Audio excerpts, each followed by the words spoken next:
Hello YouTube, thank you for stopping by. As always, please click like if you happened to enjoy this video. Please click on subscribe, and if you would like to be notified when I publish future videos, just click on that bell-shaped notify button. Additionally, I'd love to hear from you, so be sure to leave me a comment and please share this video with anyone else you think might enjoy it as well. Alrighty then. In this video, I'm documenting the repair of my 14-inch bandsaw. It's a Taiwanese knockoff of a popular design made by Delta, which was later adopted and modified by Jet, a couple fairly well-known manufacturers. Anyways, I hope you find this video informative. Okay, so like I just said, my 14-inch bandsaw stopped working the other day, so I had to repair it. At first, I thought the blade had snapped, but it turns out it was okay. The blade had simply fallen off the wheels. Kinda strange, but okay. I removed the front covers from the upper and lower wheels, then loosened the tensioner a bit and put the blade back on the wheels. I powered the saw back on again and the blade came right back off. I probably cursed or something because at that point my wife came out to see what I was working on. I had just remounted the blade to the upper and lower wheels and was behind the bandsaw, tensioning the blade again, when my wife saw what the problem was and had me come around to the front side to take a look. Since she's a little bit shorter than me, she was actually able to see this crack in the tracking arm and pointed it out to me. I had to bend down to see it, but she was absolutely right. So I started disassembling the bandsaw to get a better look at the problem. First, the saw blade is removed. Next, the upper wheel spindle nut is removed. Then off comes the upper wheel. Now the crack in the tracking arm is readily apparent. I removed the piece of the tracking arm that had broken off and then removed the two screws holding the rear upper wheel cover to the upper support arm. Next, the rear cover for the upper wheel is removed, which then allows me to remove the tensioning and tracking assembly. The brake is fairly clean. If this component is actually made of cast aluminum and not some pot metal with a high zinc content, then my buddy Tom might be able to repair this part with his TIG welder. I also decided at this point that I should probably buy a TIG welder of my own in the near future. Over at my buddy Tom's shop, we get the tracking arm prepped for TIG welding and cross our fingers.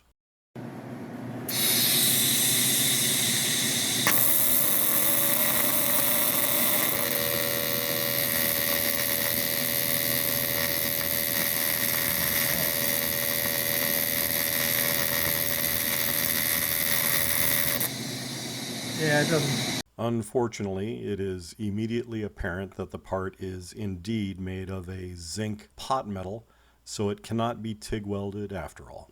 The only other option is to braze the parts back together and hope that the part will survive.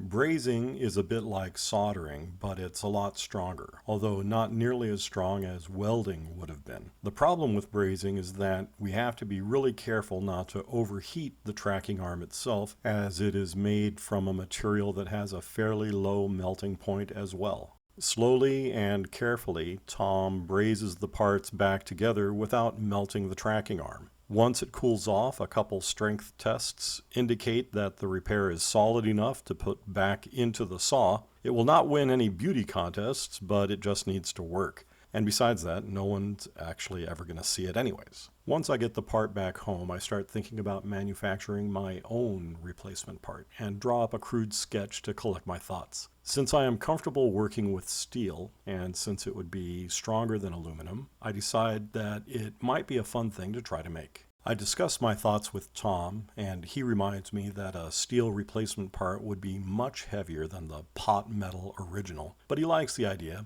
and even gives me a perfect chunk of steel to use. This, however, is as far as I took that idea. The original wheel spindle is made from an M15 shoulder bolt, a very unusual size and seemingly impossible for me to find. I eventually purchased a larger diameter shoulder bolt, thinking that Tom could probably turn it in his lathe to get the correct diameter. Another option would be to replace the wheel bearings in favor of something with a more common size.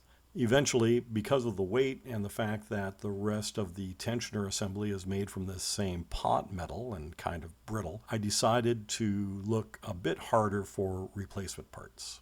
I am able to find a compatible tensioning and tracking assembly online, but since it costs more than what I paid for the saw, it's not my first choice. I find several listings for the tracking arm itself, but almost all of the listings are unavailable, out of stock, or discontinued.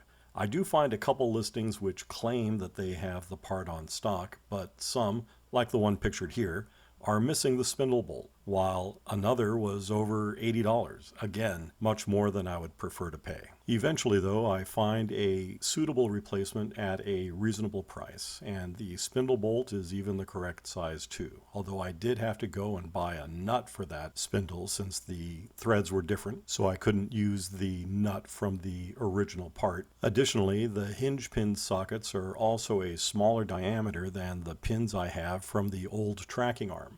Fortunately, I have a decent collection of drill bits and can easily enlarge the hinge pin sockets of the new part to the correct size. First, I line up the part in the drill press using a drill bit of the same size as the hinge pin sockets are now, and then clamp everything down, swap out the drill bit for the correct size. Then I adjust the drilling depth stop such that the cutting edges of the drill bit will only go in 9/16 of an inch deep. I drill the correct sized hole to the correct depth and everything checks out. Okay, we're good to go.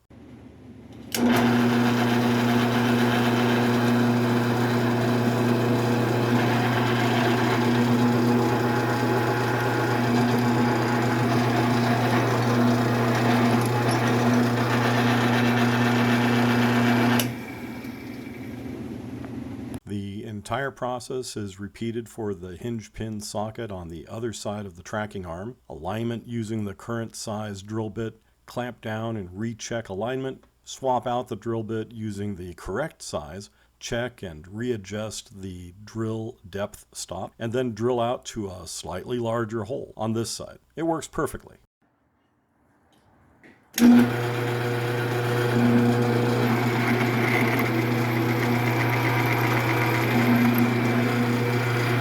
Here is the slightly modified replacement tracking arm mounted into the tensioner assembly.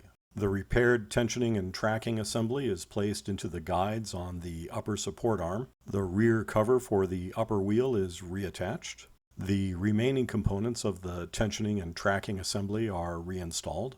The lower blade guide is adjusted, as is the upper blade guide. The upper wheel is mounted and the blade is repositioned and tensioned. Tracking is adjusted while spinning the wheel by hand. The blade cover is mounted, followed by the front covers for both the upper and lower wheels. Then it's time for a quick test.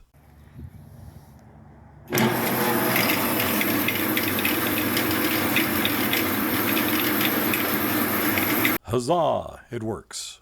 Another successful repair. Okay, I guess that's it for this video. Remember, please click like if you happened to enjoy this video. If you haven't done so already, I'd really appreciate it if you would please click on subscribe. And if you would like to be notified when I publish future videos, just click on that bell-shaped notify button. Additionally, I'd love to hear from you, so be sure to leave me a comment and please share this video with anyone you think might enjoy it as well. Bye for now.